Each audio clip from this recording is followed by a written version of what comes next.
Welcome to Authentically You Podcast, the podcast that dives deep into a transformative journey of self-discovery, self-acceptance, and self-expression. I'm your host, Kirsty Hankin, and I'm here to guide you on a path towards embracing your true, unapologetic, authentic self. In this podcast, we'll embark on a quest to uncover the secrets to breaking free from societal expectations, shredding the masks we wear, and stepping into our own power. Each episode will explore the questions and challenges that our listeners face on their personal journeys, providing practical insights and heartfelt advice. But it doesn't stop there. Authentically You Podcast goes beyond just answering your questions. We're here to introduce you to a diverse lineup of incredibly knowledgeable professionals who will share their expertise, wisdom, and experiences. We'll bring you thought-provoking interviews that will inspire and empower you. This is Authentically You Podcast, unleashing life on your own terms. I'm Kirsty Hankin, and together, let's unlock the power within and live life authentically. Remember, you are not alone on this journey. We're in this together.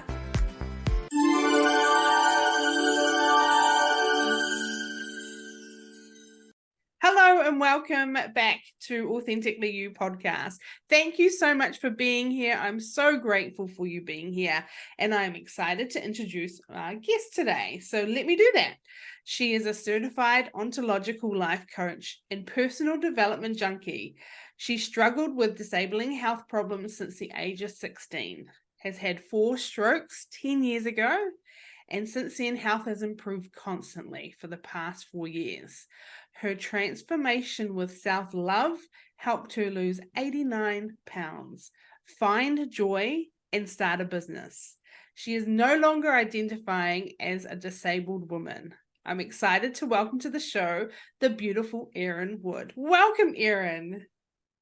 Well, thank you so much for having me. I'm very excited to chat with you today. I am so intrigued about your journey, Erin, and I can't wait to delve in.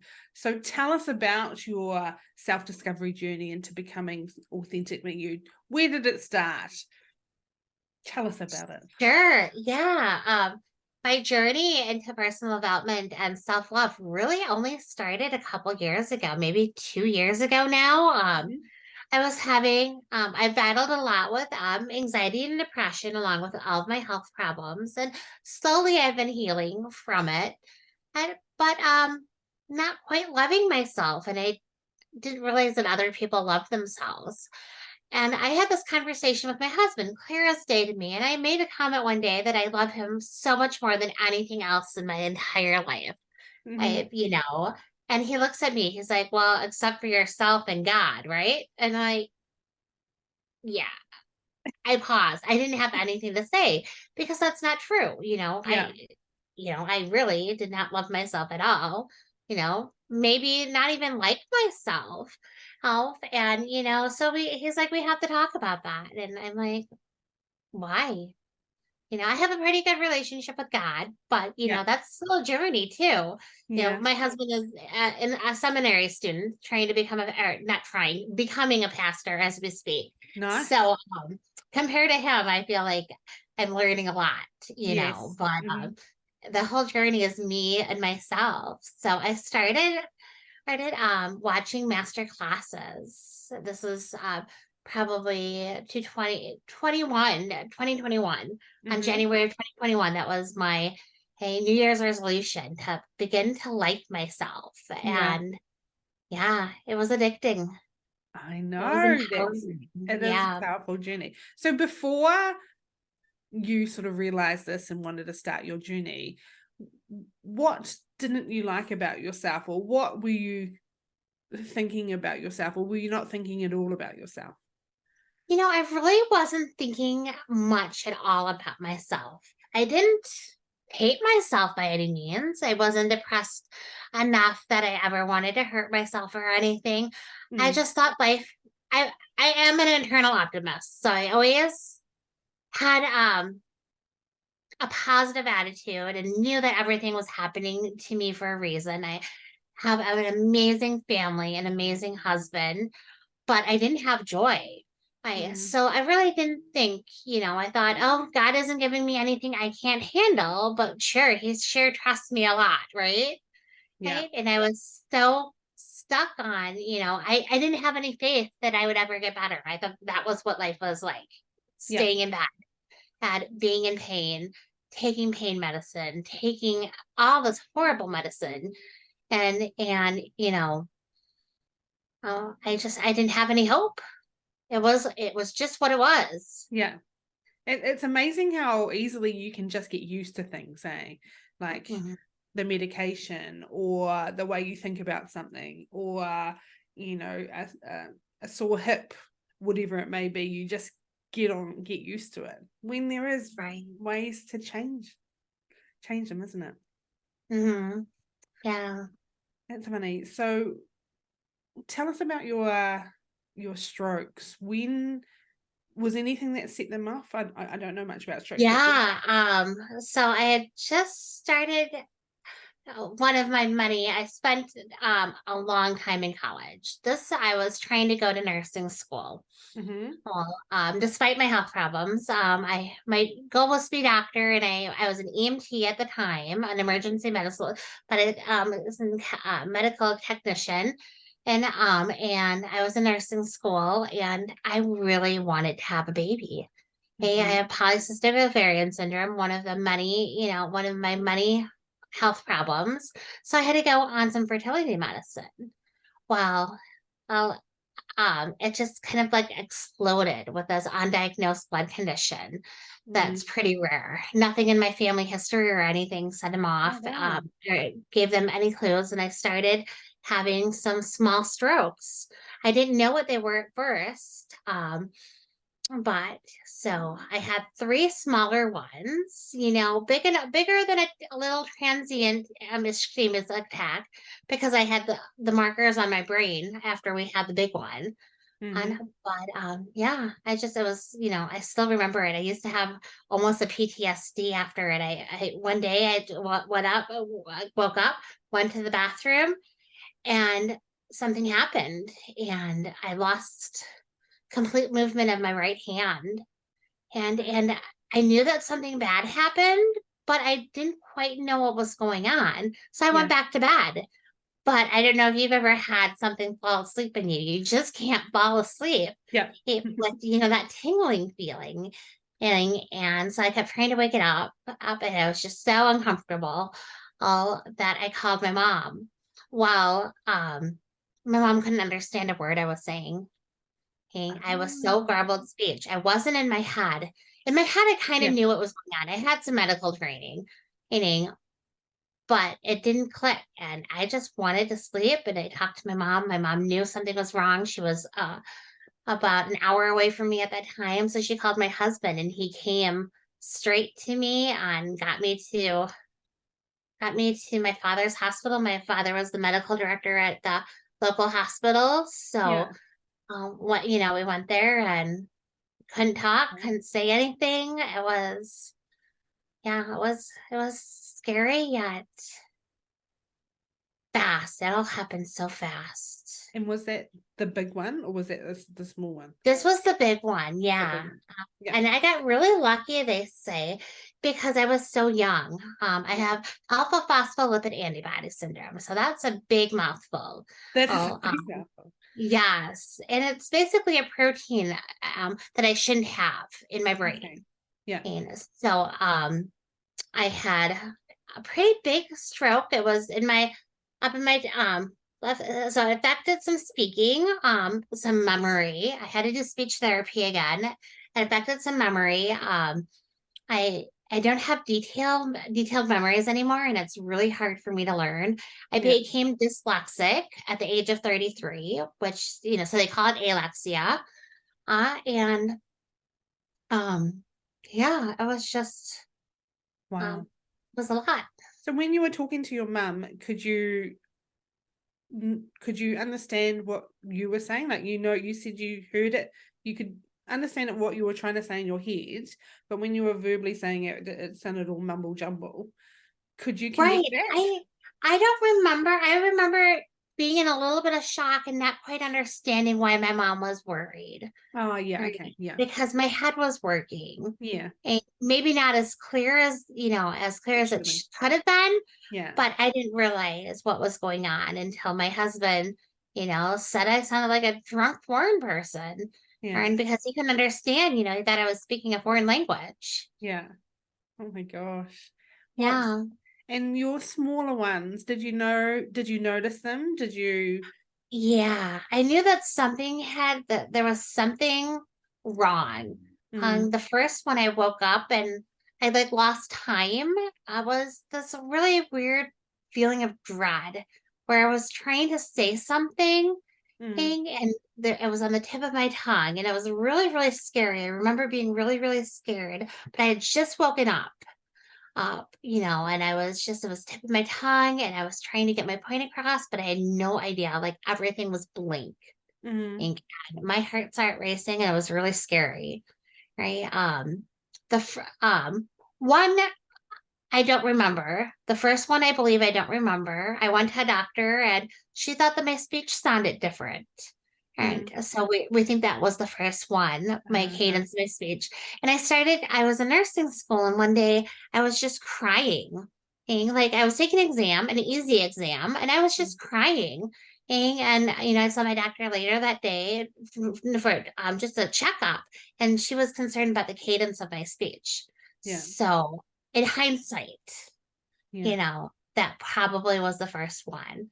Yeah. And then the third one, I remember I was leaving work. I was just doing some holiday, maybe not even holiday work. I was at Boston store or just doing a couple hours as a cashier. And it was happening in the parking lot. And I didn't know if I could make it home. Something just, it was just this darkness, Mm, like complete blank and confusion. yeah. Like I just didn't know where I was. And I just remember that sense of dread and like something is wrong, but I don't know what it is, but not enough to be able to explain to anyone what happened. Yeah. So I didn't, That's I had no scary. clue. Yeah. Yeah. What did you do? Did you see the doctor again? Did you know? I don't You really know, know. Like, what I did, I blew it off as migraines. yes. Okay. That's what I meant. Yes, Yeah. I had chronic migraines and I was taking a lot of migraine medicine. And so I really thought that maybe it was just an aura of a migraine or a really bad migraine. So Yeah. I didn't bring it to anyone's attention but my husband's and maybe a little bit to my father, who was a doctor, saying, oh, this weird thing happened, but didn't put it in words enough Yeah. uh, for anyone Be to really concerned. be concerned. Yeah. That's interesting you say that because I think um people need to learn to sort of express their feelings about things as well as their concerns. I know, for example, a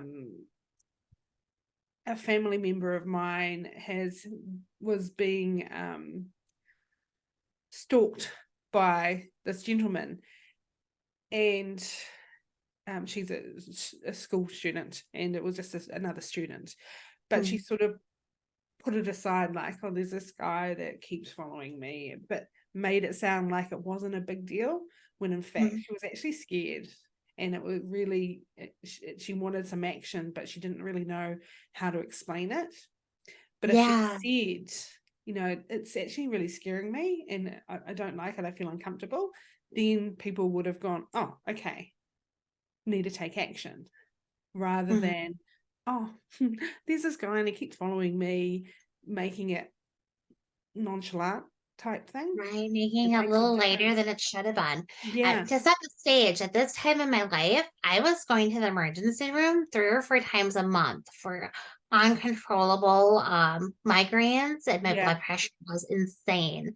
Yeah. So, oh, to be able to make it different than a migraine, and in my head, it was just like, oh, it was scary to think, was it Yeah. something different? It Yes. didn't cross, I just, I was so used to feeling sick and bad things were happening with my health Yeah. that it never dawned on me that it could have been something like this. Do you Because, think it could have been also the fear or the oh that can't happen to me. That wouldn't sort of happen to me. Like get it any worse type thing. oh, definitely, Yeah. definitely, who would have thought, you just don't realize, especially with no history of strokes Yeah. in your family. And so what you were saying was it was the infidelity and Yeah, and infertility. It was the fertility medicine. yes, And fertility that, medicine. I always was sensitive to hormones, like birth controls and different things. Mm-hmm. And so I was taking a very low dose, but that's what they said. But, the silver lining was that with this condition, I would have had, if I would have gotten pregnant, I would have had multiple miscarriages or like I would have died during childbirth. Yeah. Birth. And because I was so young, and it was a blessing, that I was able to fully recover. That is Or more amazing. so, like I really feel fully recovered this past year. My Yeah. brain is working better than it has in so long. Oh, Um, amazing. but yeah, it was quite a journey. So with your journey to your amazing recovery, Mhm. you obviously had the speech therapy and all those physical things, but working Mhm. on yourself, what were you doing? Where did you start? So you said you started with master classes. How did that come about, and which ones I did you take started and how? Googling. Yeah, I started Googling and just yeah, just self-love. It kind of sat with me, it just sat with me and just made me think that, oh, I just knew that there was that nudge. I have very strong intuition. I follow that intuition, that there is something more. Yeah. And I started listening to these, like a Tony Robbins, there was some Peter Sage, there was Bruce Lipton, let's see, Brene Brown, of course, Louise Hayes, all sorts of, from all different directions. Yeah. And I started, examining my values and my beliefs. Yes, and just slowly I started to believe in myself. Yeah. If I found like-minded people in a group, and started having conversations with people all over the world, Yeah. all through one of Peter Sage's programs. So we all did some of his work, and people were saying the same things and cheering me on, and it was just this path of like self-discovery, and it led me to believe in myself. So I started, I always wanted to be a life coach. Yeah. I was after nursing school, I couldn't finish nursing school. I had tremors in my hands. And so I went and got my degree in psychology. So I did some mental health crisis counseling. I was never a therapist, Mm-hmm. yes, but I had the title of mental health or of crisis counselor, Yeah. because I answered the crisis lines, and I worked with people with rape crisis and some sexual abuse. Mm-hmm. So I wanted to be a counselor. I went to graduate school to get my master's in social work, and I had a lupus crisis, which made me withdraw. But I wanted to work with happy people who wanted to work with me, but I wasn't quite there because as I didn't realize, being a life coach meant going out on your own Yeah. and being your own boss, recruiting people. And so until this program and all these classes, all of a sudden I'm like, why not me? Why not now? And things just aligned. I Yeah. started doing research into schools. I started talking to local coaches and stuff, and I found this amazing program through accomplishment coaching that had a scholarship for people with like a diversity background. So my Yeah. disability, counted.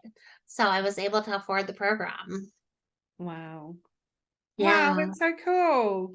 And I love your statement of why not me and why not now? Because Right.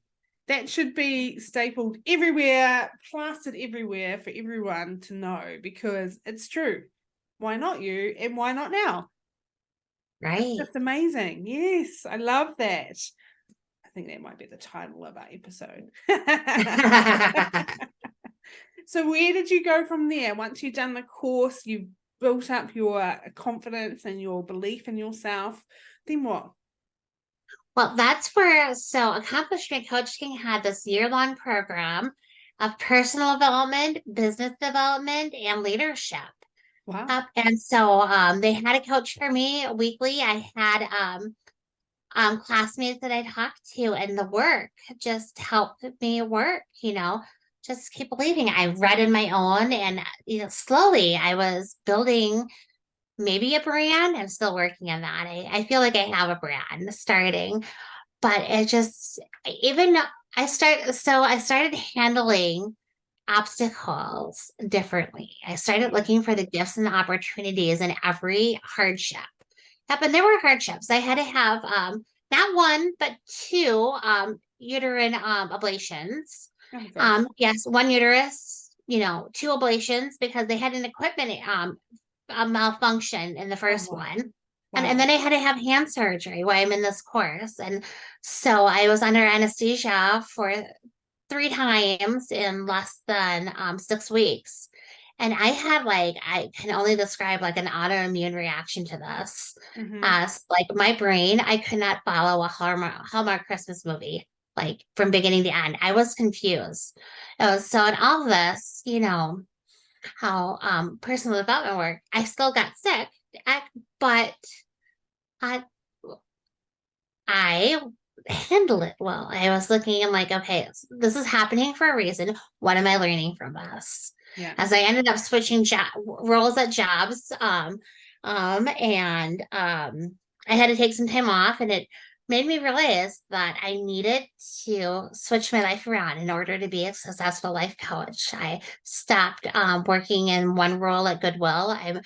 I was a job coach working with adults with developmental disabilities in the Mm-hmm. workforce. And I became a cashier at the Nina Goodwill, in my local area, doing customer service and starting to work, or 3.5 days a week to get my 30 hours for insurance. So I had all this time to focus on life coaching, my education, and my business. Yeah. And I would have never had the courage to make that change. I took a pay cut, but it was okay. Hey, but it was scary, Yeah. I wasn't a risk taker. And all of a sudden, I always say that, to get out of that comfort zone is so scary, but that's where all the possibilities lie. Absolutely. And I was able for the first time in my life to, well, no, second time because I took a risk taking this life coaching school Yes. Mm-hmm. program. Then I took this risk, switching jobs, so in the midst of all this, and everything has just paid out tenfold. I have joy. Hey, I have peace. Yay, I have joy's hope. back. I have a future. Yeah. I went from looking at everything. So with my depression, and I didn't even have much contentment. I was okay. I wasn't as bad as some people get, Mm, but I was optimistic, but not happy. yeah. Yeah. And, I went from being content with life to being happy with life to all of a sudden having all these moments of joy and gratitude, where I can actually express it. Yeah. How incredible is that? Having a Yes. life full of joy and gratitude and just loving yourself is massive. Mhm. And it's life changing. And it is a journey, right? But it's all little things that you can do to get you to this point, right? Right. Mm, Yeah. And it's so hard to say exactly what it was, but it was the belief in myself and realizing that I was worthy of yeah. greatness. Yeah. Yes. And people started planting seeds, or I listened to what people were saying. There was one of my friends was just becoming a coach for this program called WildFit, and she was telling me a little bit about it. It was a nutritional program. Um, and I'm like, my first statement was, "Oh, I can't lose weight." Mm-hmm. Oh, I was a 3X. And I said, oh, I can't lose weight. I've never been able to stick to a diet or even try a diet, but it sat with me and it got under my skin. Why Mm-hmm. not me? Why not now? So I joined, and for my birthday, they helped me go through this pilot program because she was just learning, and I lost 40 pounds. Yeah. Wow. And it was, it was hard, but but for the first time in life, what was different was I cared enough of my why was big enough. I Yeah. wasn't doing it to lose weight. I was doing it to feel better. And you know what? My brain, for the first time since my strokes and all that medication that I had before my strokes for the migraines, worked. Mm-hmm. Like I was able to think. Yeah. I had energy. I was sleeping. And I was like almost addicted to taking care of myself. Yay. It was so funny. But it was a hard program. I would recommend it to everybody, if it would work. I learned so much, Yeah. much. And then so I was thinking, oh, 40 pounds. That's good. It's hard. My problem was with my job. It was really hard because with Wildfit, you do a lot of cooking and making your own sauces, and Yeah. you do a lot of sugar-free stuff and gluten-free, some radical changes. But as a job coach, I didn't have a microwave when I was expected to eat while driving from one consumer to another consumer in Mm-hmm. my car. So I'd have like 15 minutes to get 20 minutes away and eat lunch. And so it was very impractical. So I found Yeah. this another program where they had a food that I could eat the snacks. This one was Optavia. And Yeah. that's where I lost the additional 49 pounds. Wow. Pounds. Wow. And, I was like, I went from this January, and this past January, so 8 months ago, maybe, to be able to only stand 20 minutes. I had to sit down with my back and my fibromyalgia. I was in so much pain. I couldn't walk without my back locking, and I had to sit down every 20 minutes. Mm-hmm. To now I'm standing 9-hour days as a cashier, running racks, putting things out. I don't know if you guys have Goodwills by you, but we do a lot of putting clothes on the floor, putting all of our books out, putting all of our hard lines and stuff. So Yeah. I do physical work now for 9 hours, and I'm a cashier, so I'm always on. And Yeah. it's easy. Time flies by so fast. Yeah. And I started curling. We're just joining the curling Oh league. wow. Yeah. And I can walk my dogs. Yeah. Life is just, it's different. It's like living. I've Yeah. never lived like this. It's So, so incredible, Erin. I'm so proud of you that you're I an thank inspiration you. to everybody. When you think about when someone's thinking about, oh, I don't know if I should do, I don't know how to do it, what would you say to people about getting the help that you need to get to where you want? So investing in a program or a mentor or a coach to help you. How important is that when you're feeling like that? Well, it's makes all the difference. Having a support system, having people believe in you, Mm-hmm. having people asking you the tough questions that are not your family, and because your family loves you, but there's judgment, there's expectations, Yeah. yeah, Mm-hmm. there's personal opinions when they try to keep you, accountable. Oh, but when you find these programs or these coaches, they can ask you the tough questions and really make you think. And they can help you hold accountable. I tell people that I champion you and your goals, whether you believe in it or not anymore. I'm going to stick to what you said, and I'm going to hold you accountable and keep you, reaching your dream. Yeah. I am, and I couldn't have done it without, not only my family, but the support of coaches and mentors through my program, and people asking the hard question, because life coaching, having a life coach is not always fun. Yeah. It's uncomfortable. Mm-hmm. Well, I get sworn at. People cry because of me.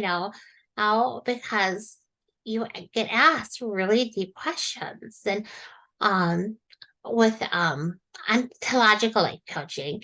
So ontology is like the study of being, like the study of being a human, you know? Also, most life coaches get you from A to B. An ontological life coach looks at who you are being, who do you need to become, and what's behind those limiting beliefs is and what's preventing you from getting to point B, reaching your dreams. And honestly, that's what I tell people is I'm in the business of getting people out of their own way, empowering you to move out of your own way, and reach your goals and dreams. Yeah. Oh, that's wonderful. That's Yeah. actually just wonderful. And I want to let the audience know that you have to pick coaches and mentors or whoever you want to work with that align with you, because if you're someone that needs to be really pushed, you need to find a coach that'll really push you.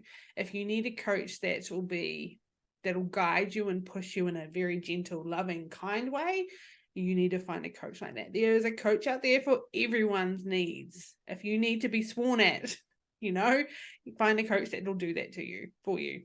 Yes. There's a coach for everyone. So, Erin, I understand that you have had another sort of health issue recently. Do you want to tell us a bit about that? Sure. Yes. It was I had this, so because of my strokes, I'm on warfarin, which is a blood thinner. And I wear these glasses. And so I had this sore underneath my glasses that wasn't healing. I didn't, I just blamed it on the warfarin because my glasses rubbed the sore away. So well, anyways, it turned out to be skin cancer. And it was really hard. My husband, as I mentioned before, is in seminary. And so he spends 8 days a month or 8 days a semester. Their 4 semesters a year. So this was his first time gone because he just started. And maybe an hour after he left, I got this call. I had no clue that this was cancer. I thought it was just a sore. Yeah. I was shocked when they did a biopsy. I'm like, what? And so they call me and tell me it's cancer, and I'm all alone. I've got some friends, but no family and no real close friends in my community because I'm newer. I've got work friends and some networking friends, but my good friends and my family are all an hour and 40 minutes away. So I get this news that it's cancer, and I'm like, what? I've always told myself that with all my health problems, at least it wasn't cancer.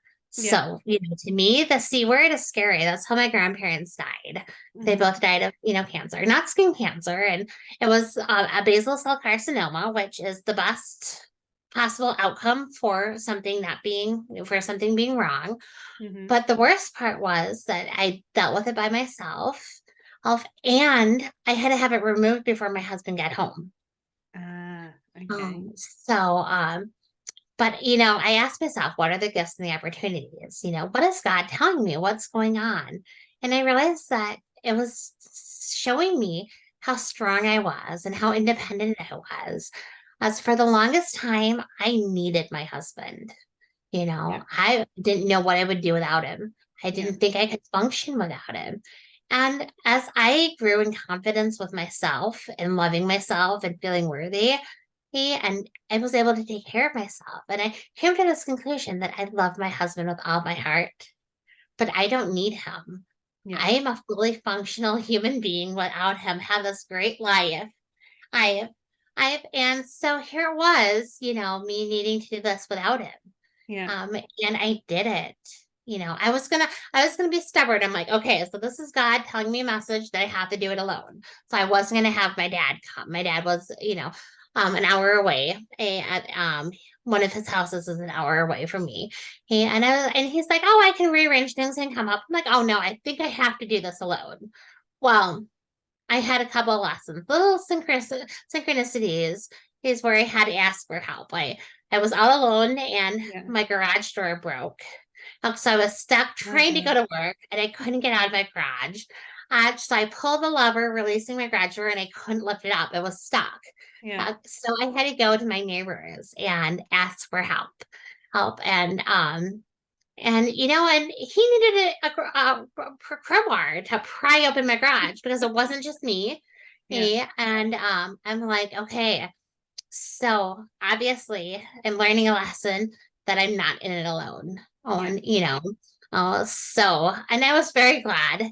And so I called my dad. I'm like, okay, dad, I think that I want you to take me. I know that I can do this by myself, but I have this message that I'm not in it alone. So he came, and it was a great thing because I'm an orphan, I bled. And I was waiting for stitches, Yeah. I was, lying back, and I had blood in my eye and blood Oh all. I mean, gosh. it was horrible. Oh, and I had to call him because I didn't want to move, Yeah. get up because I was bleeding so much as I waited for the doctor to stitch me up. So I called my phone. I'm like, Dad, I'm bleeding. I think I need help. So he comes rushing in, being my father. It was very funny, probably not Oh, appropriate, but he put on his rubber gloves, that were sitting there and cleaned me all up and took care of me. Being a doctor, he just, that's did his amazing. thing. And I'm like, that would have been really bad if I was all alone. Yeah. Because I don't know what I would have done with all the blood. But Yeah. because, it's on my face, your face bleeds. Yeah. Yes, but it was that big lesson that I'm not alone. Yeah. And that would have You been know, such a special moment for your dad as well, being able to still help his little girl. You yes, know, that was so, yes. yeah. We have that relationship where he helps me. He's just one of my rocks in my life. So Yeah. yeah, Yeah. Oh, definitely. it's so beautiful. When, if you hadn't been through your self-discovery journey, how do you think you would have taken that news? I would have been petrified. I used to go home. I used to run home to my mom's house when my husband would go away for the night. So Mm-hmm. here I was spending, planning 8 nights alone in a house with my two dogs. I mean, love my dogs, but Yeah. oh, it's not quite the same, ma'am. But I would have been just horrified. I would have not been able to handle it and function it. Yeah. At all. I did stress eat a little bit. I do admit that I was a little bit more stressed, and it came out in, my food choices, but I made it to work and everything. I would have, in the, before all this, I would have hidden, I would have escaped, and I would have avoided. I Mm-hmm. was a master avoider. I mean, I would have hibernated in my bed, pulled up my covers, gone to my mom's house, put my dogs in doggy daycare and board them, because I wouldn't have Yeah. been able to function Yeah. by myself. And, I didn't miss beat. I didn't Yeah. miss work. I didn't do anything. Yes, I had some ice cream, instead of my Yeah. broccoli soup. But it was also because of the prednisone. They put me on prednisone, and then you eat a little bit more. Yeah. But I was proud of myself. I had the sense of pride. Look at me. Look at what I'm doing. Yeah. And people who knew me well were like, wow, look Yeah. at you. And my husband, has this, amazing way about him. He's like, you can handle this. You've Yeah. got this. And for the first time in my life, I believed him, Yeah. Oh you my know? gosh, Erin, your story is so special and so beautiful. And it's Oh, so well, thank important to have you. those supportive people around you, isn't it? Yes. Like your I was very sisters. blessed with my family. Yeah. And, it's important for people to realize if you don't have family, you can find friends and you can find people to support you. I was lucky to have my father, but there's always someone that you can ask. Oh, Asking for help is not a sign of weakness, it's a sign of strength. And, being vulnerable in front of people is so important. It not only helps them, but it helps you. And there's no need to be embarrassed. Everybody is at that point, gets to that point where they need help. mhm. Where do you think it comes from that? Do you think it's societal expectations or something else that is stopping people getting to that point of being, vulnerable and being their true selves for people? I think it's really, well, society.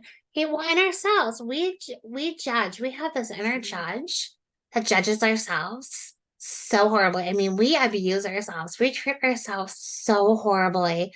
No matter where we come from, we treat ourselves worse than the worst person abusing us, and that causes us to judge others and assume that others are judging us. And it's that fear and that, fear of being judged and being different. And that makes it hard, our pride gets in our way, our ego gets in our way.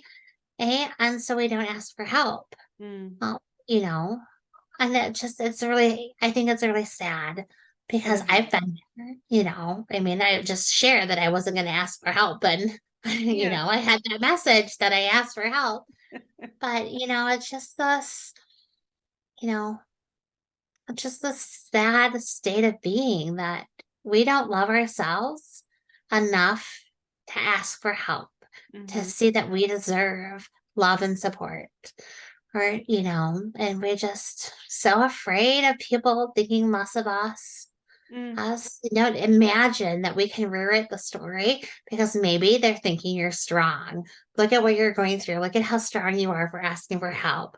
Being proud of you for being vulnerable. That never crosses our mind. It's like, oh, they're going to think we're weak, that we can't do it alone, that we're a baby, or, and it's really, I don't think that's true. I don't think, maybe once in a while people think that way, because, but I don't think that's, the norm. No. If you put yourself in another person's shoes, so if your garage door was broken and you had to go and ask your neighbor, if you put yourself in their neighbor's shoes, of course they're going to help you. They'll be thrilled to help you. There's no like, why can't she do it herself? Like, they're not thinking that. You've obviously tried. They know you've tried, and they're willing to help. So it's about if you put yourself in other people's shoes as well and how they might react, you might see it a little bit differently. But I want to touch on, because I think it's an important topic, your relationship with your husband before you did all this wonderful self-development was really where I've seen a lot of people get to with their relationship. Like, nothing else matters than that person, that they're on this pedestal and you don't feel like yourself because you're so in love and so deeply in love, and everything that they do you want to be there, and that type of relationship. When do you realize, or how do you realize that you are your own person and you can, like you said, you can love someone, but you don't need them? You can love them as much as possible, but you don't actually need them. You can stand on your own 2 feet. How do we get to that point? Well, I really, I think when you love yourself and realize that you are a valuable person, that you deserve to have your own life, that you are worthy to have your own life, that you are a beautiful, unique, loving creation of God, or you're, whatever source that you believe in. I believe that when you truly believe that you are that person, that it's okay to have your own life. It's okay to be your own person. And you don't have to hide. I was so proud of my husband. That it was such a great, I think, I'm so proud of my husband, and I think he's such a great guy. But I didn't think that I was great. So it was a we. It was always a we. Yes. And it wasn't a me. There was a him. He had all those great hobbies and everything. Very well adjusted man. But I wasn't. I didn't have any hobbies. I like to watch him do his hobbies. I like to sit and spend time with him when he created his music, when he worked out, when he read or studied or something. It was always a we, and I was always at his side. Because I didn't explore enough that I had hopes and dreams and hobbies, and that I could be happy without him. And it was really that eye-opening thing when it was a difference, when I realized that, I kind of like scrapbooking. I kind of love studying my own thing. I started I don't know if you guys have meetup groups. But we have this online, like, it's a meetup. It's called Meetup, where you can go and join strangers basically with the same likes and interests as you in your local community, so you can meet people. So I started going on meetups and just doing fun things that I liked with people other than my husband and having fun, Yeah. you know. And I just, I became my own person. Started to realize what I liked versus what he liked. Mm-hmm. And well, I realized that he's a pretty great guy. For the most part, he was doing things that I thought I liked, like to appease me, and to be with me. And realized that, we were doing some things that neither of us really liked because we didn't have that conversation. You know how that goes. We were both, amazing. Now we have really real conversations, very honest conversations. And it's just better than ever. I didn't know it could get this good. I was always blessed with a great relationship, but I didn't know it could be this good. I didn't know that I could have my own entire life, my own coworkers, have this life without him, that was so fulfilling, and manage, 8 days without him. And only, I mean, when he was gone in seminary, he was, studying and in class and stuff. He wasn't at my beck and call for the first of my life. I used to, always text him and call him and get the response because I needed that validation that he was there, that he could answer the phone, that he was thinking of me, and that he loved me. Well, we went and we talked maybe twice a day, versus, texting all day long. And I knew that he loved me, and that he was doing good, and I was living my life. And we had more to talk about. We had great conversations because, I had something different than he knew what was going on, and I could tell him all about it. Yeah. It was, when he's not with me all the time, we can really talk. Yeah. You've said that really well, Erin. I appreciate that, because I know there's a lot of people out there that are in that boat at the moment. So if someone wants to work with you, Erin, what do you do? What do you offer? How can they, what do you offer for them? Sure. Well, first of all, I look at a person as whole and complete and perfect just the way they are. And I look at myself as like their champion. I like to hold a mirror up to reflect the greatness within you, or within them, by asking them thought-provoking questions. So lovely. That's kind of, my thing is that, you're perfect just the way you are. There's, maybe we can add something and figure out what's getting in your way and help get you out of your way.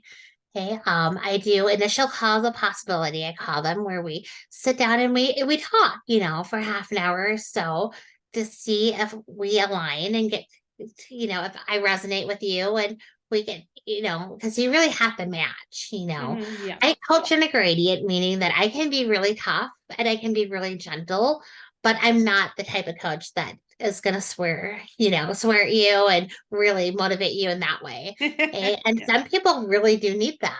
Yes. So, I call myself Empower Me Coaching. So it's at Empower Me Coaching LLC. And I will do complimentary sessions after the initial call for possibility if you want, or just the complimentary session. And I tend to coach by the monthly packages. I am creating a couple of 21-day challenges with another coach that will be available to get a taste of what I'm doing, and that hopefully will launch, soon. It's a work in progress. But if you want to do one-on-one coaching and see what it's all about, you can find me on my website, right? Or the best way to get a hold of me is to email me at empowermecoachingllc@gmail.com, and I respond really quickly. Sometimes it's since I have a job outside of coaching, and my schedule gets really hard to have a scheduling app. To be honest, that I don't always have time. I don't always get enough notice, but I'm very flexible. I have set, I do have a time that I can just squeeze you in and work around you. I like to meet people once a week. I'm there on the side. if you need a little help with accountability, a little encouraging email or a text message. But Nice. and I'm there to help you find resources too. Maybe help if I'm not the right match for you. Maybe I can help guide you to find someone else that's more Oh, that's nice. suitable. That's really awesome, Erin. So if anyone is wanting to get in touch with Erin, I'll put the details in the show notes for you. Grab your complimentary chat with her. There's no obligation. You might get some really good information for yourself. And if you're wanting some help, go for Erin. She's beautiful. You can hear her and her story and where she's come from, and just beautiful. So thank you, Erin, for that. Well, thank you so much. And we've got 4 last questions. So these are the fun ones. So we start with, if authenticity were a color, what color would it be for you and why? Alrighty. I immediately think of my favorite color, which is blue. My wedding dress had red in it, but my logo has teal and purple. And I really feel that the teal and purple have some more mystical, like spiritual components. And I like to say that when life is going good, it's flowing through me. It's not because of me, it's not happening to me, but it's flowing through me. And those colors resonate with like the spiritual mysteries is of what the universe has to offer you. Oh, I like that. Brilliant answer. If you could be an animal to express your true self, which animal would you choose and how does it represent you? That is always a tough question. I don't have a go-to. Right now, what comes into your mind? What's the first animal? Right now it's a bear, a fiercely protective bear. Or, a teddy bear comes to mind, honestly. Yeah. Cuddly and loving, but just a friendly mama bear. I don't have my own kids because, with my strokes, but I'm fiercely protective of my family, my friends, and the people I work with. And I believe in you. And there's just something about teddy bears, that and regular bears, I'm picturing a teddy bear. Yeah. Nice. Okay. Nice. A brown teddy bear. Yeah. Teddy bears are always around. They're there to help you. That you can just look at a teddy bear and just feel better. Yes. If you had a magic wand and everyone in the world had to follow one ruling you created, what would it be? Let's see. I would say love your neighbor as yourself. And that sounds like a very, one of the 10 commandments. Yes. But I would challenge people to truly love themselves and then love their neighbors as you love themselves. Because, I do study some lay ministry classes, so I can be in the same level as my husband. And I always get, I think about, that commandment. And I think maybe the world is the way it is because we do love our neighbors as we love ourselves, because we don't love ourselves. So I would say truly love yourselves and truly reflect that in the way you love your neighbor. Oh my gosh, I never thought of that, and I think you could be right there. If we actually look, because when you do love yourself, it sort of radiates as well. Like your love for yourself radiates, and other people see it and feel it, and it's sort of ripple effect type thing. So yes, I love that ruling. Let's implement it now. And the last question, what last words do you have for the listeners? Is there anything that's coming through for you, or is there anything really important that you want to say? All for you. Sure. A little bit. I always like to mention gratitude. You have to be grateful for what you have, the beauty in the small things, the large things. And when you look at and when you're being grateful, you need to feel it with all of your senses. You need to feel it, taste it, smell it, feel it. So one of my things, I don't typically give homework or advice because I'm a coach. I'm not an expert. I'm not a consultant. But I do, if people say, what do I need to do to connect? I'm like, be grateful for something, but purely be specific and tell me why you're grateful for that sunset and what you see, what you feel. Can you taste anything? Do you smell the flowers? And really feel it in your soul. Well, and just nature and animals. Just be in nature and love your animals, because I've got 2 dogs and boy, did they bring me joy. Yeah. And that sunrise, I'm a morning person. So waking up and seeing the sunrise, I do admit that sometimes I'm asleep, depending what time of year it is for the sunset. But that sunrise and being just Embracing it. appreciate the beauty of the world and all the small things. It can be magic. I think there's magic in the world, and it just, and follow your gut, trust your heart. I like to tell people, this is my little thing. One of my coaches told me is that there's this little like ditty, doobie doobie doo, right? Okay, so you need to do and be. And your doing should come from your being. So you have to find your rhythm. Me, I tend to like to do be or do be. Yeah, but I really need to do be. There's sometimes do be, and you have to find your rhythm, because when you're just doing and it's not coming from your being, you're not getting anything done. You're just being busy and avoiding life. So, if you need to know it and understand what being is, I'm definitely the person to talk to about that one too. That's really cool. I haven't heard that either. That's really awesome. I'm gonna really think about that and see what my rhythm is. Yes. I'd be interested to know. Well, thank you so much, Erin, for being here and being the most incredible guest and sharing all your knowledge and your experiences and your journey with us. It's been incredible. Well, thank you so much. It's been a lovely conversation, and it has me all energized for what's next in my night. Yes. Sorry about that. Well, that's okay. It's only 5:30 here. Oh, so okay. I'm the time before I go to sleep. You're going to have the best evening ever now, aren't you? Yes, with my husband. He's going out of town again tomorrow. This time for work conference for 7 days, and I'm okay with it. Love that. I'm going to be fine, and we're going to have a nice dinner and enjoy each other's company and just be. Erin, I'm so proud of you. You have come such a long way on your journey, and you're just incredible.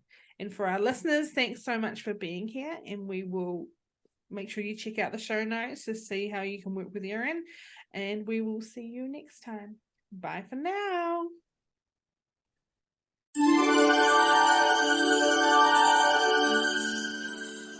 Thank you so much for joining us on today's episode of Authentically You Podcast. We hope you enjoyed the conversation and gained some valuable insights. If you'd like to stay connected with us, don't forget to subscribe to the podcast on your favorite platform and follow us on social media. You can find me on Instagram and TikTok at Kirsty Impact Coach, or Become Authentically You on the Facebook group. We'd love to hear your thoughts, feedback, and ideas for future episodes. Feel free to drop us a message or leave a review. Your input means the world to us as we continue to grow and improve. Remember, living authentically is a journey, and we're so glad and grateful to have you with us on this path of self-discovery and personal growth. Until next time, always remember to be true to yourself, embrace your uniqueness, and live life unapologetically, because you are truly remarkable just the way you are. This is Kirsty, signing off on the Authentically You podcast. Take care and keep shining bright.